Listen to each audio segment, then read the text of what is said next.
Everybody. Welcome.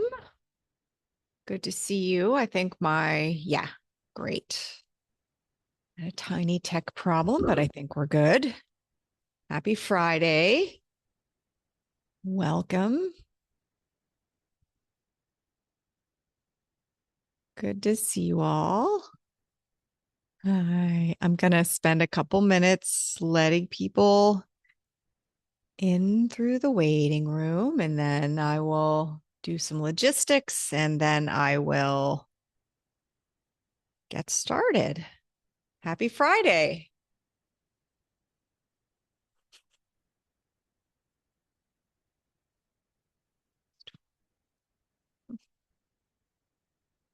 Welcome. Good to see you. Yay, we've made it to Friday. Some of you are in places where it is really, really hot. Dennis, hey, we're so glad you're here. Happy Friday. Oh, it is great to see you. All right, we still have a lot of people coming in through the waiting room. Just got off a phone call with a couple people in London, England, and it is like 40 degrees there. Speaking of being late because of traffic, I think they're like closing part of the public transit because like tracks are melting or something. Look really, really hot. So don't worry, as long as everybody's safe.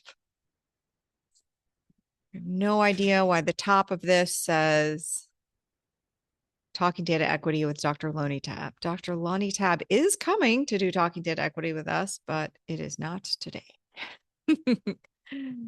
Hi, hello, everybody. It is so good to see you. Oh, it rained in a metro car. Crazy. Okay, welcome to Talking Data Equity.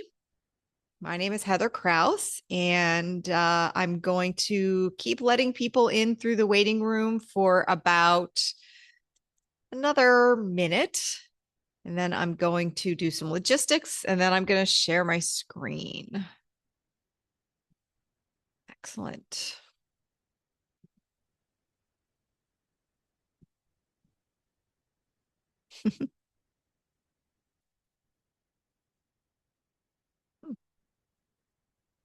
All right. Fantastic. We are going to get started. So, welcome to Talking Data Equity for Friday, June 26th. I am very, very happy to see you all. My name is Heather Kraus, and most of you I know very, very well. We've been doing Talking Data Equity for around 4 years now. We have lots of people who come every week. And some of you I am just meeting for the first time. And I am very, very happy that you have found your way here. Talking Data Equity is pretty much my favorite thing that We All Count does. We All Count is an organization that builds tools and does trainings so that anybody who's working with data can align the way they're working with data with their community and equity priorities. And we work around the world. So we have people from around the world joining us on Talking Data Equity. And the only thing that we guarantee at Talking Data Equity is that every single week is different.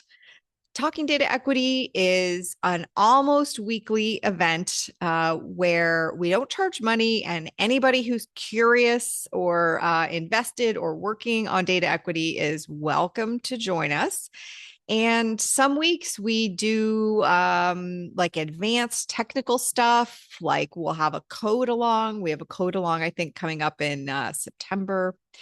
Sometimes we'll talk about advanced statistical techniques. Sometimes we will talk about specific questions people have brought to us. Sometimes we will have special guest speakers. Every single week it is different. And this week, the speaker is me. I tried very hard to find an expert. The topic for today is demographics in the Canadian census. And I reached out to a couple of people who either work for the Canadian government or used to make decisions for the Canadian government, but I couldn't find anybody who was willing to go on the record for what happens in the Canadian census and why. So my team and I have done a bunch of research, and we are going to share to the best of our ability what we understand about the Canadian census. And then I did find one person who knows a lot about some of the new questions in the Canadian census, and they weren't able to join us today, but they are going to join us in July. And if you are ever wondering what's happening on any given Friday, whether or not you feel like attending, I just put the link to the Talking Data Equity web page into the chat. You can always look there. We're just about to do a major update. We've just about finished booking the rest of the summer. So pretty soon you'll see a bunch of new topics and new calendar links up there. And if you're interested in the topic, but you can't attend on that particular Friday, almost every Friday, we record and we share the recording there. I just put a link to the We All Count Data Equity Forum into the chat. And the Data Equity Forum is a place where anybody can go and ask questions about data equity, share resources about data equity, share events, look for jobs, all kind of stuff happen there. The most popular thing that happens there is our weekly posting of the data equity recordings. So you will be able to find most of the recordings. Once in a while, if somebody's working on something that's super proprietary or something, we don't post the recording, but almost every time we record. And that includes this time. So what today is going to look like is that I brought a couple of slides and a couple of examples of what is going on in the history of demographics in the census. And I'm going to share those with you. And sometimes when we have special guest speakers, we ask that you kind of keep your microphones off and you let them share their slides and their examples. And then we have a live Q&A at the end. I'm going to recommend that we do something different today.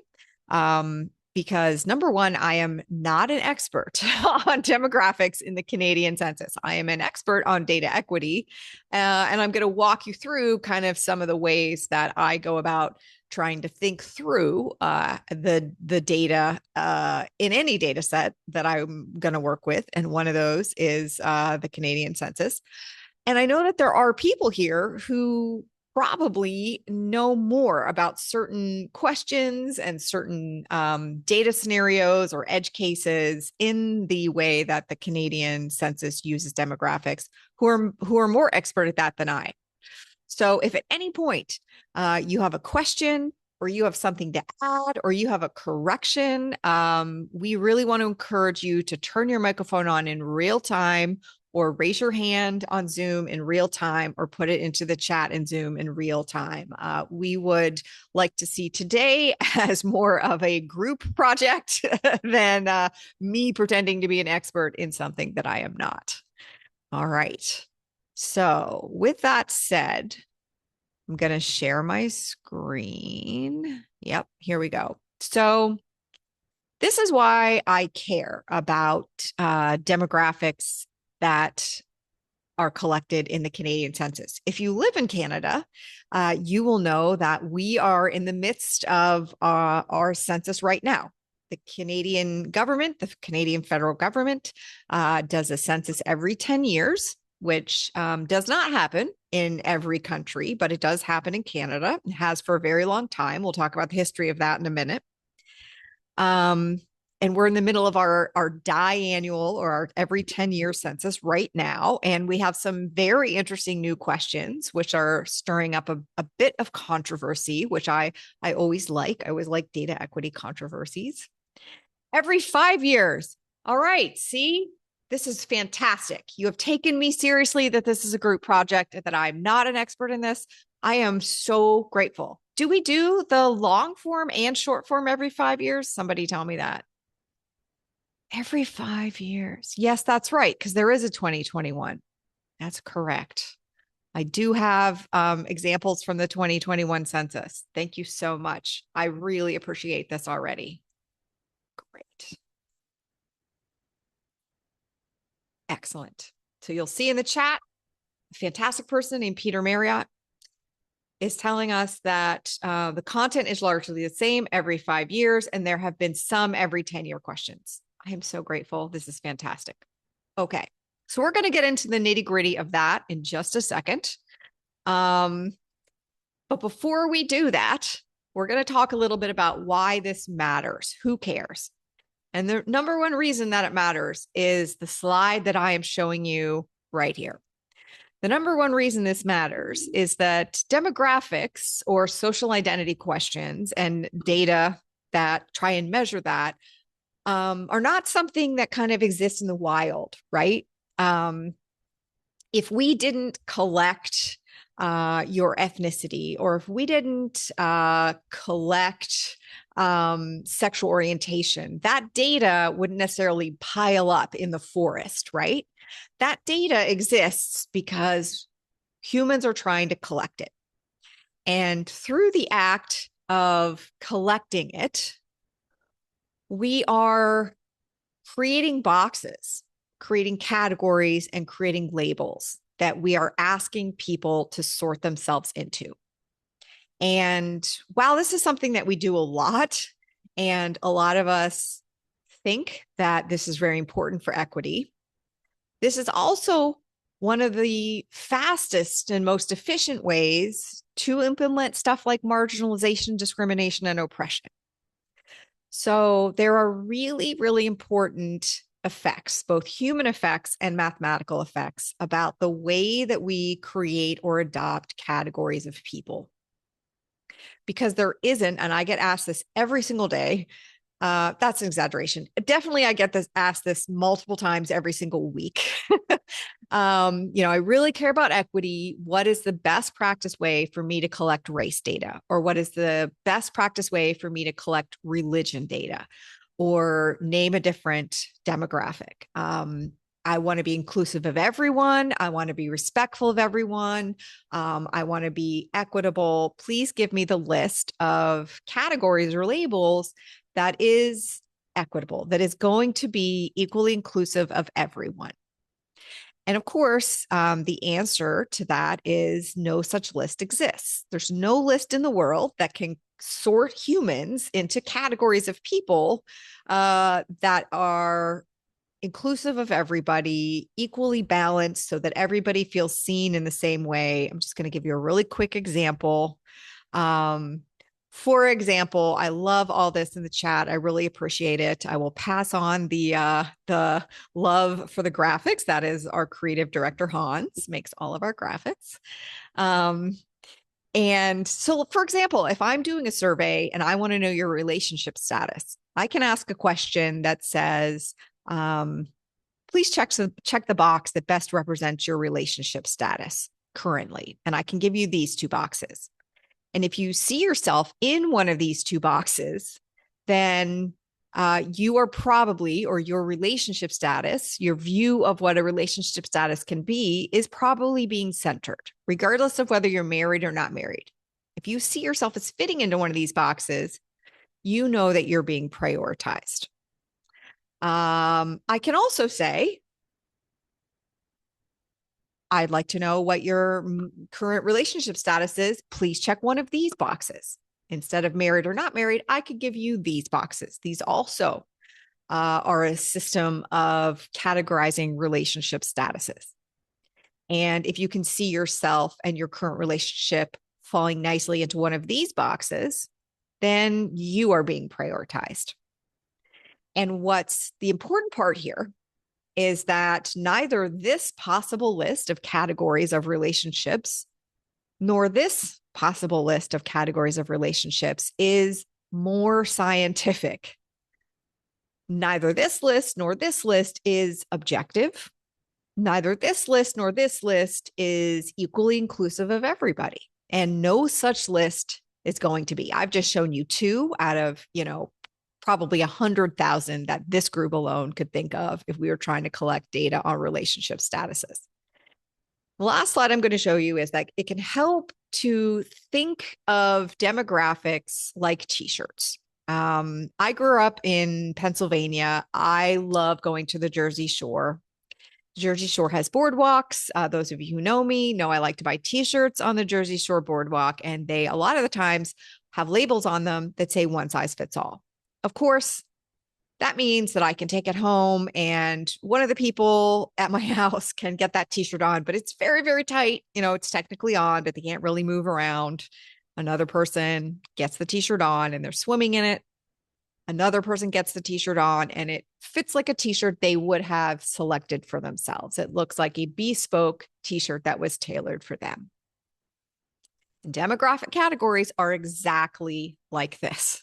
When you make even the best intentioned list of demographic categories and ask people to sort themselves into them, there are going to be some people who kind of know what box you want them to check. It's not a box that they like or not a box that, fits them really great, but they know which box they're supposed to check and they'll kind of play along and check the box.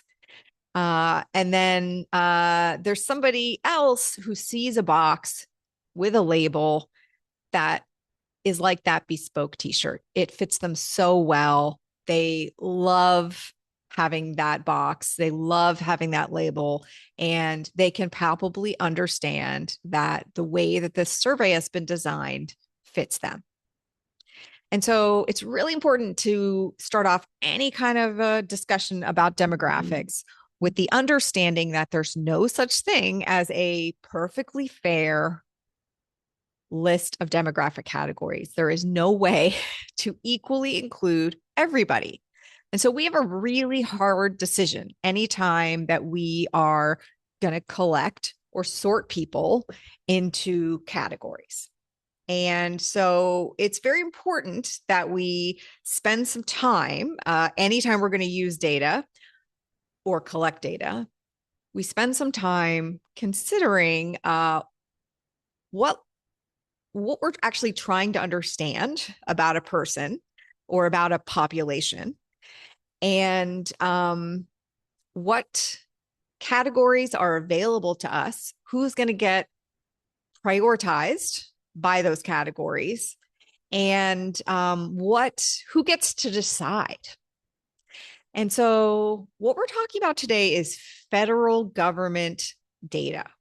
And it's always important to remember that not only is it impossible to collect demographic data in a way that's perfectly fair to everybody, that the federal government, whether it's the Canadian federal government or the Tanzanian federal government, the federal government of India, the federal government of the United States of America, the federal government of Australia, these federal governments are not necessarily collecting data so that they will have a nuanced intersectional understanding of the identities of the people in our community.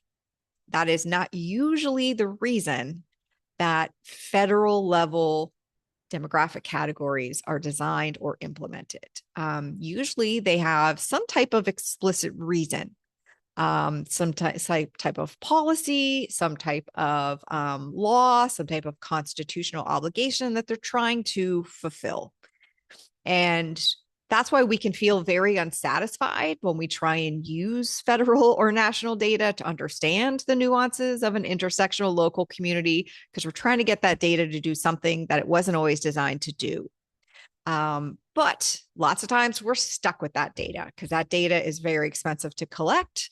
And so at the very least, we need a good understanding of what was collected, why do we think it was collected, and what was the specific question that was asked, and what are the specific categories that are available, because those really will change people's response, right? If you're like, what's your favorite ice cream flavor? And it's a write-in box, you can write, you can write in any ice cream flavor you want. If you say, what's your favorite ice cream flavor? And you say vanilla, chocolate, strawberry, and you have to pick one of those, there's going to be a lot more evidence that chocolate ice cream is the best ice cream in the world because you've constructed categories to say that. Okay. Thank you for mentioning the posters. The posters behind me are for sale to support the Native Data Biobank, which is the only genomic data lab that is owned and operated fully by Indigenous people and resides on currently Indigenous owned and controlled land. So if you want a poster, I'll put the link here. I don't think I don't have the right link. I'll find the link. I never have the link. I'm sorry about that. I'll try and have the link by the end. Okay, so let me show you some of what we have learned about the Canadian census. And I am feeling so much better now that I see that you folks are really going to jump in and correct me when I'm wrong, because I am sure that there are things wrong in this, because we could not get StatsCan to really talk to us. Okay, so do you all see a white screen that says demographics in the Canadian census? You see that? That's what you see? Yep, we do. Awesome. Okay, great. So we have done our best to verify all of this information using the documentation that Statistics Canada provides. And we did ask for comment from Statistics Canada, but they do not think we're fancy enough to get back to us. So in Canada, Canada is a very interesting place. Canada is not the same legally or politically or culturally than any other country. And the way that Canada collects data is a little bit different than most other countries. So we do have a mandatory census, and it does happen every 5 years, not every 10 years. And different laws and policies that inform when the census happens and what gets asked and who should ask it and where it gets stored. They're not all in one place. They exist in kind of different legal statuses across the various federal departments. But essentially, Canada by law needs to understand changes. So, how languages and ethnicities and ages and economic mobility, how those things are changing over time. So, the federal government can make decisions that support those changes and directions that the democratic, people who live in Canada want. Number two, there is a policy that is talks about that the federal government is required to collect this data in order to do proper management of the economic and transfer programs that it administers, like the old age security, childcare benefits. We need to, not childcare benefits, Canada Child Benefits.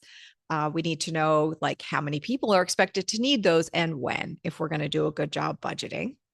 And then, very interestingly, Canada has a couple of policies in place. And again, I'm not a political or a constitutional scholar, but we do have something called the Multiculturalism Act, which kind of got started in the 70s under Justin Trudeau's father, who is named Pierre Trudeau, and then was kind of codified into law in the 80s, that talks about the fact that Canada is legally a multicultural nation, and it's legally required at a federal level to consider cultural equity, cultural supports, cultural trends when it is passing laws, implementing supports, and deciding on policies.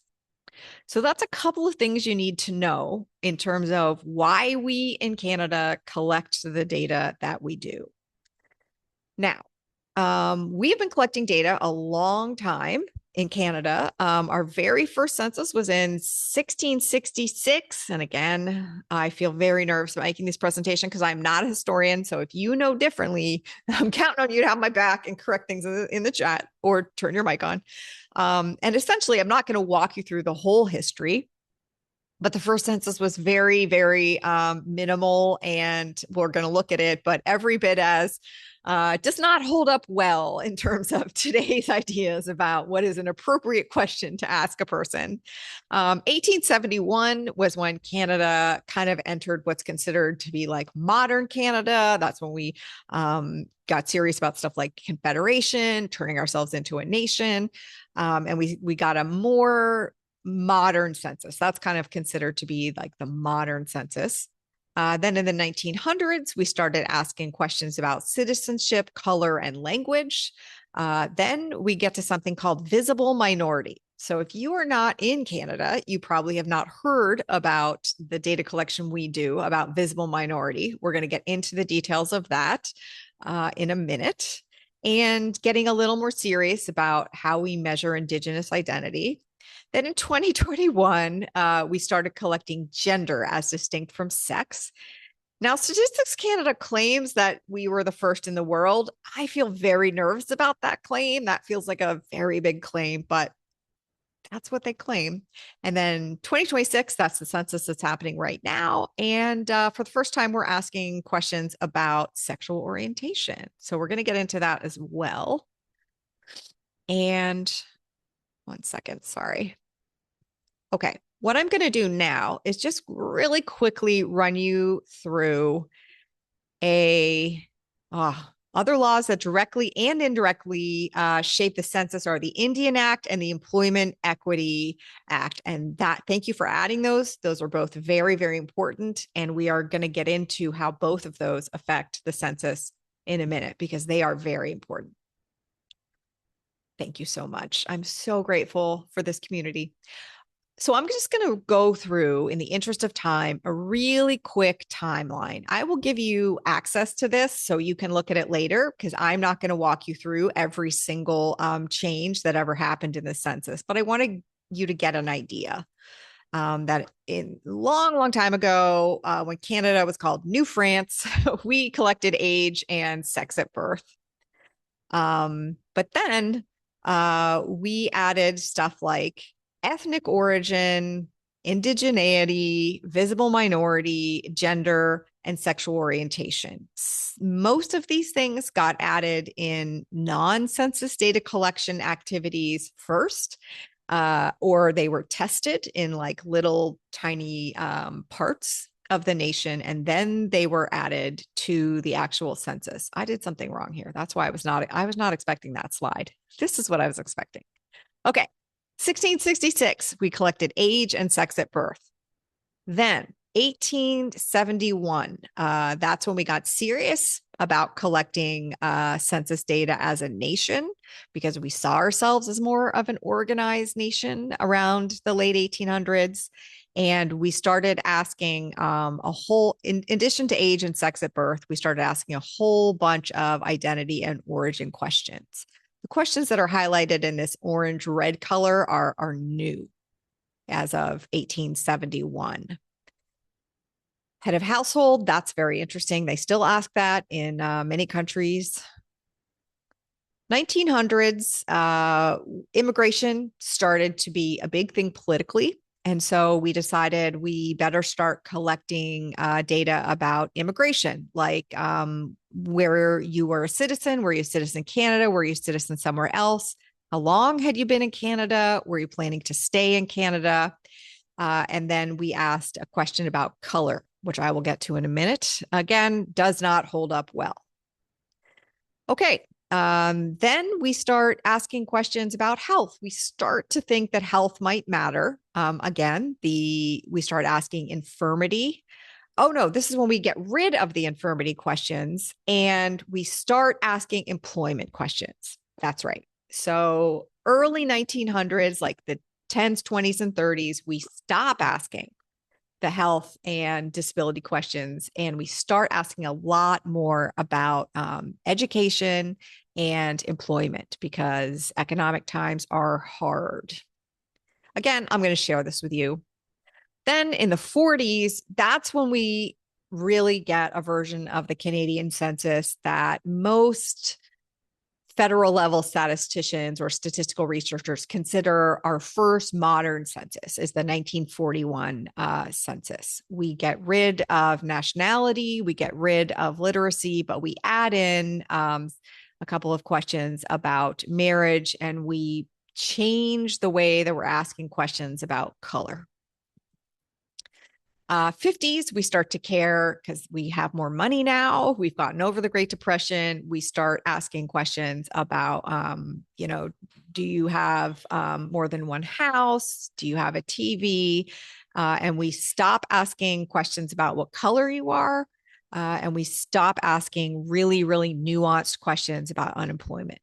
And again, I'm only talking about what we're doing in the census. So we're still asking questions at a national level in Canada about unemployment, but we're not asking them in the census. And I'm going to get into what the actual census is in a minute.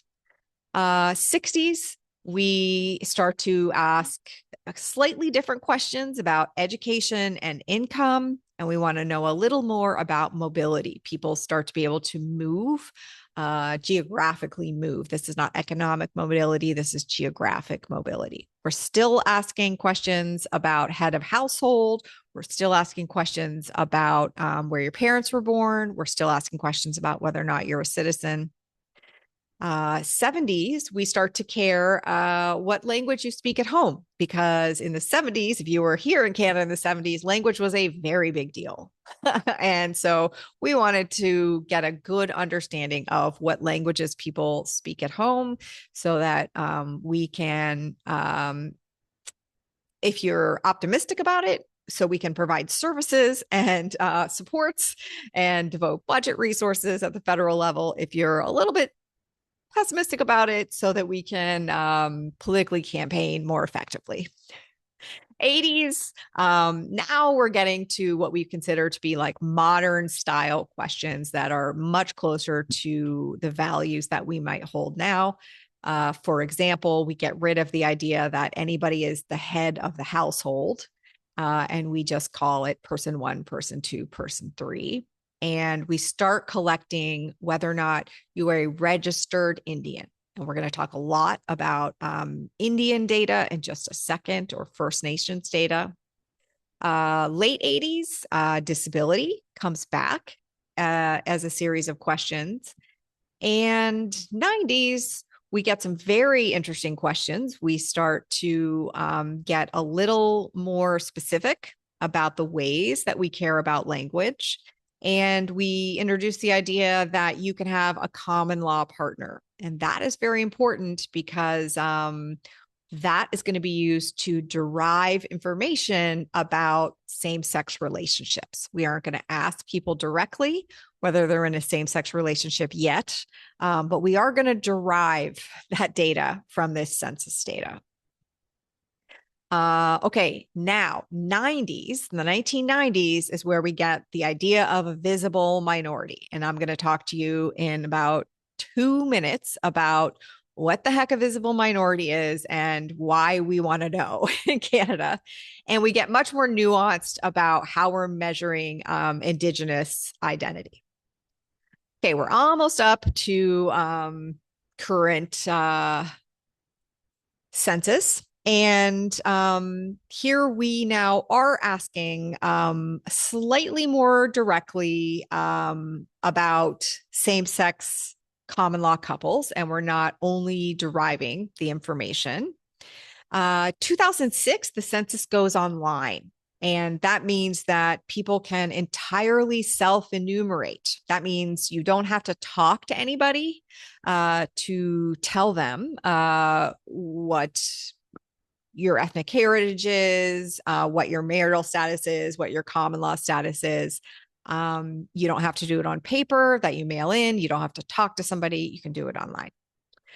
Now, 2011 was a little wobble in terms of statistics in Canada. We had a government that, for a lot of reasons, again, we can speculate what the political reasons were, what the mathematical reasons were, what the cultural reasons were, but the part of the census where we collect the most nuanced demographic data was replaced.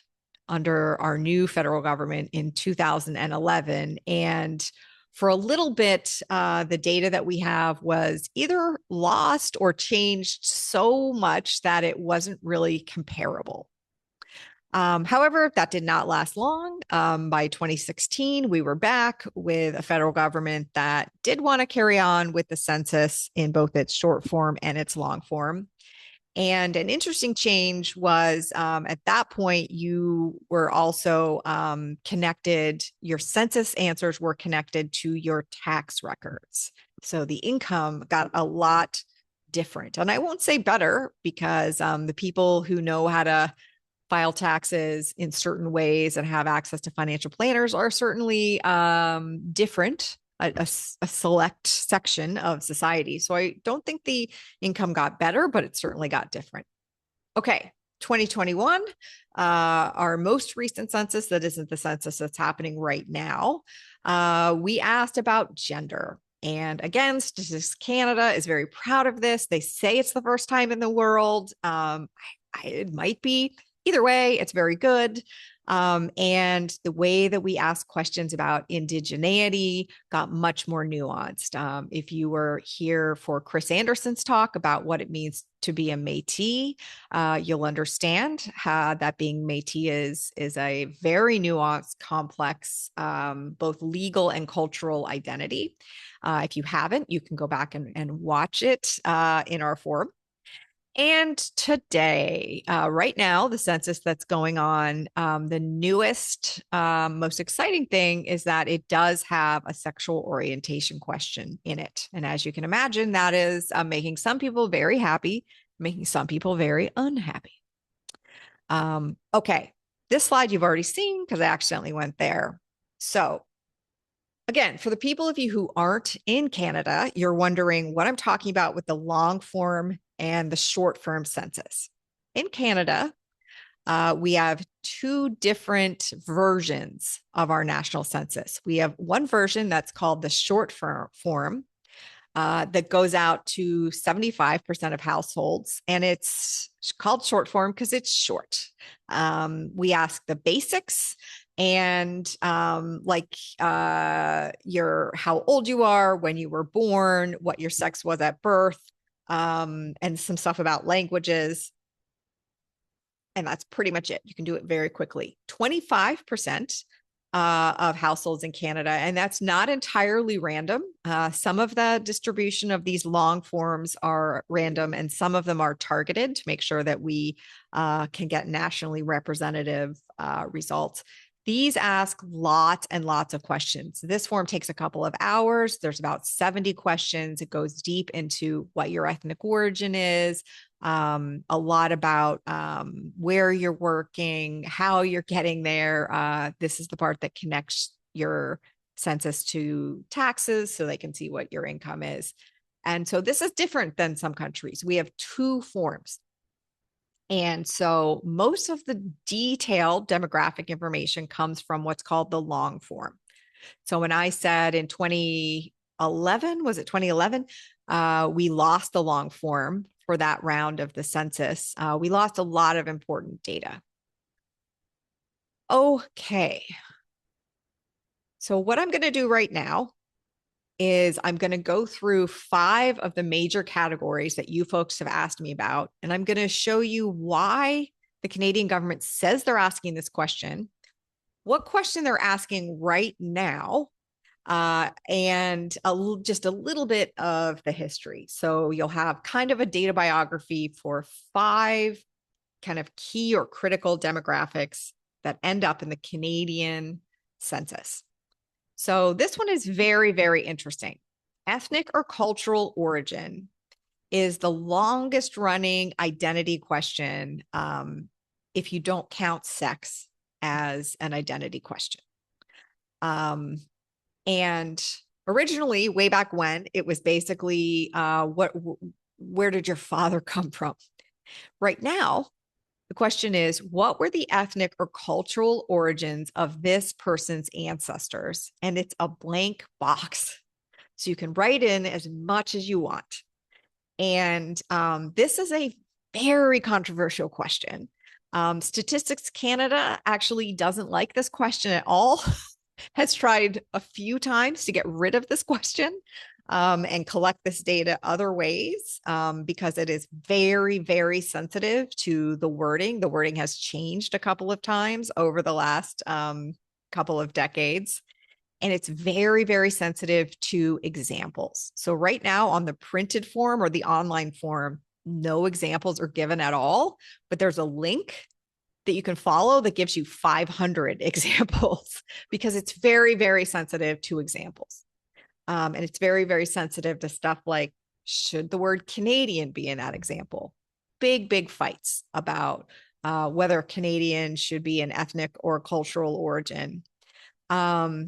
So this is a very, very interesting question that is still being asked, despite Statistics Canada, our national statistics agency, repeatedly trying to get it taken off the census. And the reason it stays on goes back to that the Canadian Multiculturalism Act that I talked about that kind of got started in the 70s and was kind of codified in the 80s that mandates the Canadian federal government to understand the multicultural kind of mosaic of the nation and plan and deliver policies that not only support it, but encourage it. This is not considered to be a race category. This category is very, very controversial. It is used in a lot of health promotion. It is used in the social sector quite a lot when people are looking for that kind of more nuanced, intersectional understanding of communities.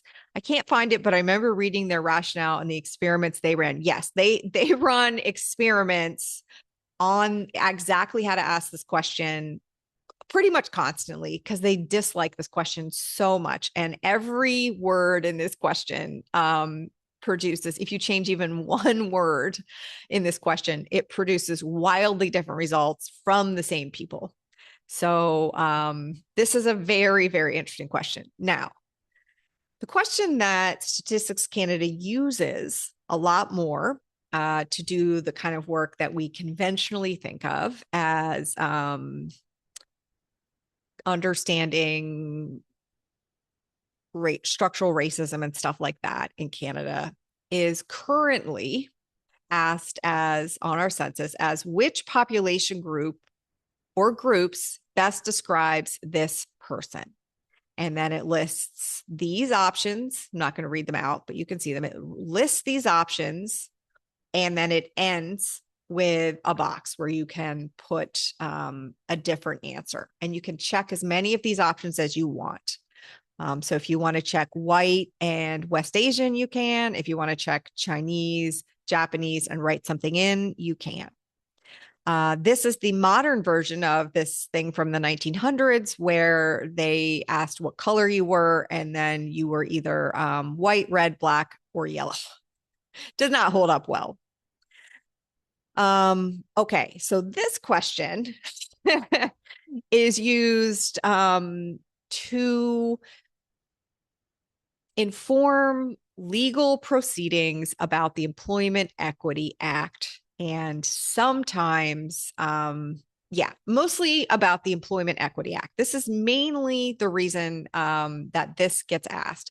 This is the question that is used in anti-discrimination lawsuits, also by really big organizations and big departments that are trying to track changes in like employment, education outcomes. They don't use that ethnicity question because it's right in. There's so many answers. They use this one. This base question about what population group you're going to check or groups gets recoded by Statistics Canada into two outcomes. So one of them is called the population group variable. And this is so interesting. We're one of the very few countries that do this because what we do is we sort you into a population group variable and we retain basically most, but not all of the information you've given us. So if you've chosen a single response, if you've chosen white, if you've chosen I'm not going to get it right. If you've chosen white, if you've chosen black, if you've chosen Southeast Asian, you're going to stay in that group. If you have chosen two groups, you are sorted into a new variable called Black dash Asian. Like they don't collapse you into a group called two or more population groups. They actually retain every two and three combination. And this ends up to be about 80 categories. And they use that for kind of more nuanced planning and breakdown.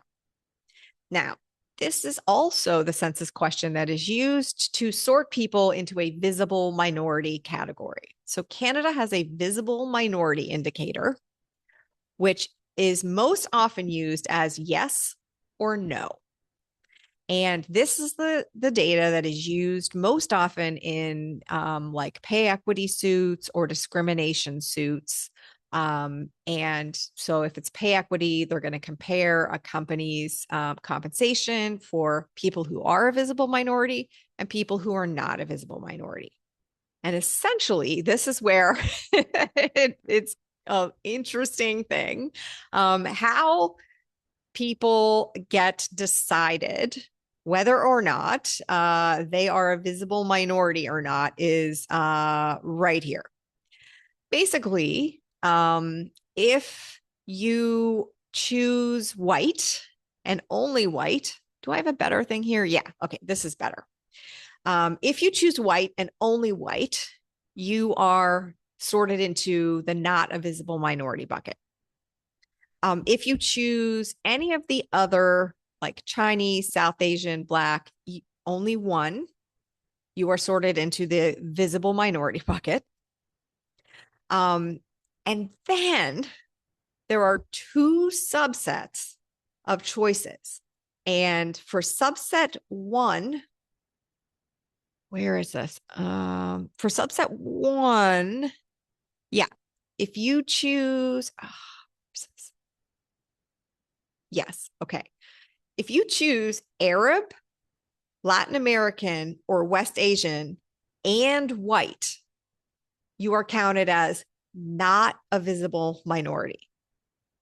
If you choose anything else and white, so Black and white, South Asian and white, you are sorted into visible minority. So this is, yes, thank you. It represents hypodescent logic applied to race. So this is how Statistics Canada decides whether or not somebody is a visible minority or not. And it's really important that you know that when you are deciding whether or not to use this visible minority category. Also, if you select Indigenous, you are automatically sorted into not a visible minority. And that's because the law in Canada around visible minority specifically does not apply to Indigenous people because of the Indian Act. The Indian Act, as I think it was May that mentioned the Indian Act, that is the policy and law that governs discrimination against people who are First Nations. And so if there's a discrimination suit about indigeneity, we're going to use the Indigenous variables. If there's a discrimination suit that's about pay equity that's not related to indigeneity, we're going to use the visible minority variables. So it's really important when you feel frustrated about trying to apply this data to like your public health department in your province of Canada, and it isn't a good fit, that you remember it wasn't designed to be a good fit. It was designed to help the federal government do legal things under specific big giant laws. And whether or not it's good at that is an open question. There are lots and lots of people who think this is horrible. And there are lots of people that think this isn't ideal, but it's as close as we can get right now. And then there's lots of people who also think this is fine. Okay, we already did this. So quick summary. We started asking basically, where did your dad come from? Then we went to, okay, where did both your parents come from? Then we went to, where did your ancestors, or what culture did your ancestors belong to? And then we added in Aboriginal or First Nations. Then we took it out and said that actually isn't part of ethnicity. And then we put that back in. So there's like 5 different places we ask about your indigeneity. And yes, okay, this variable is very useful for understanding systemic racism impacts, in my opinion. I'm so glad we have somebody here who likes it, because I think there is a case to be made, like what you're saying, that at a federal level, this is an extremely important, this has helped legally combat systemic racism and systemic oppression. It's not always helpful at a local level. Um, all right. Mhm. Okay. Um, I want to go through the last couple just so you know what's being collected and why, but none of them are as complicated as the visible minority population group, ethnic group. Sex and gender was is one of the 2 variables. Sex is one of the 2 variables that has been asked in every Canadian census from before Canada even like had confederation, before it even was a real country. And of course, in the old days, it was a single item, male, female. Somebody else filled it out for you. You didn't even fill it out. Now, there are 2 questions, and this is relatively new. Stats Canada is very proud of this. What was this person's sex at birth? And there's 2 options, male and female. And again, not perfect. What is this person's gender? And the options are man or boy, that's written out, woman or girl, that's written out, or specify, and you can write in what you want. Yes, it is interesting that gender has, for example, but ethnic origin does not. Ethnic origin did for a long time, until it definitely doesn't this year. And I think last year it also didn't. But I mean, 5 years ago, but I think 5 years before that and previously it did have examples, but those examples were too controversial and too leading. So they had to take them out. But this does have examples. We are going to have an expert on this particular question coming to talk to us in 2 weeks. So we can ask them a bunch of questions. But this is also exactly sex at birth is still a problem. These are not the only biological options. And it is still a problem. Correct. Okay. I think for time, I'm not going to go through this, but you can have access to this if you want to look at kind of the history of how Statistics Canada used the data it was collecting to try and identify same-sex couples over the years, when it was not legal, when it was legal, and then they collected it more directly once it was legal, but they were still deriving it before it was legal.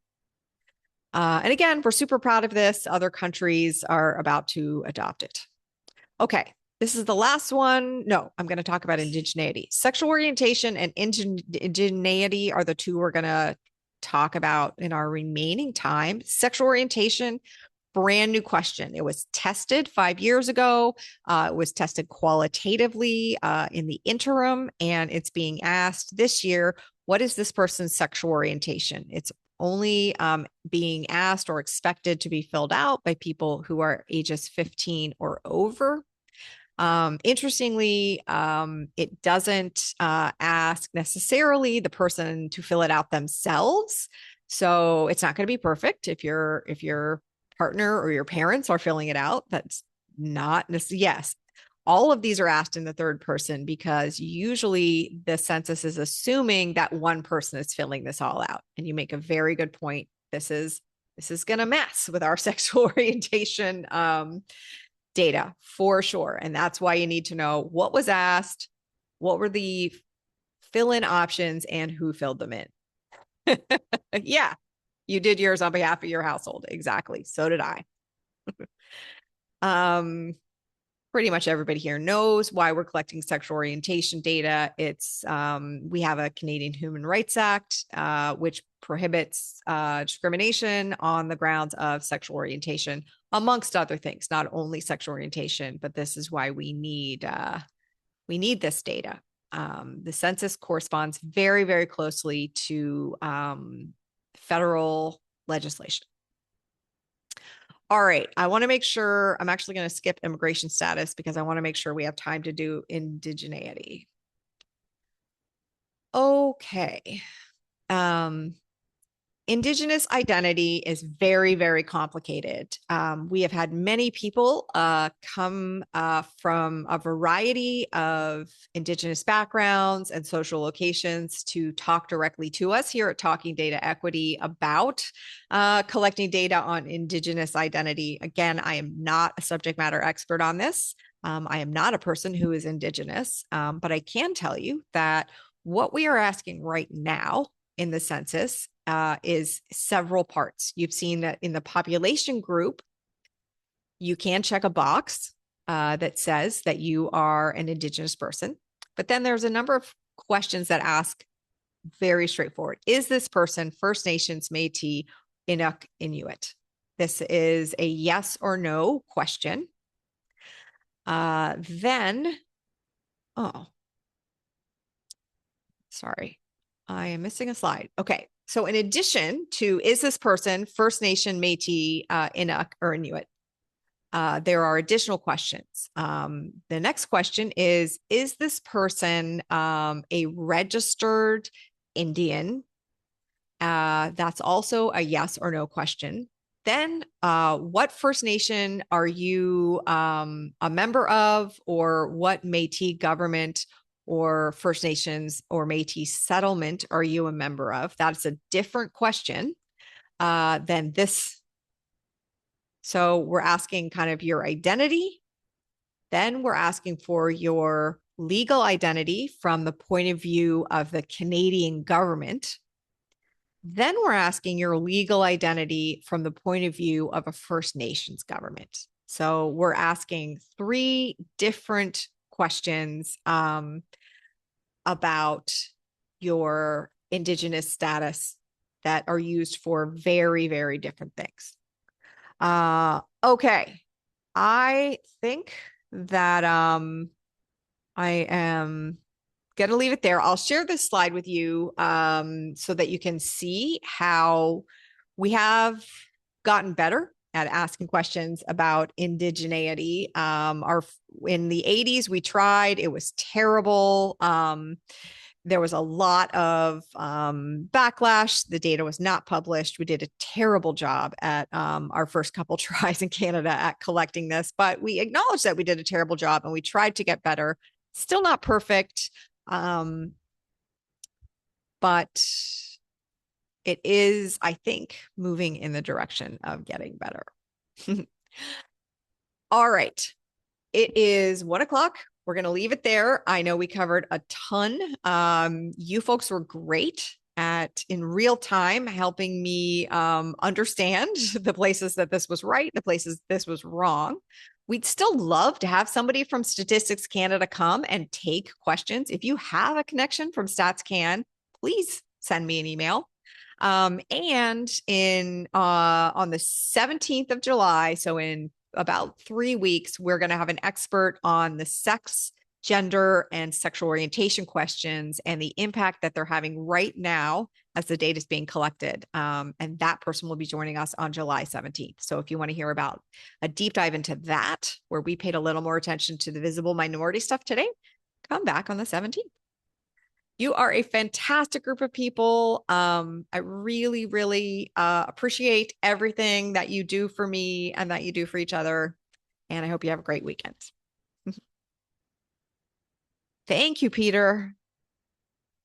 I kind of think Peter should have come as the expert next time.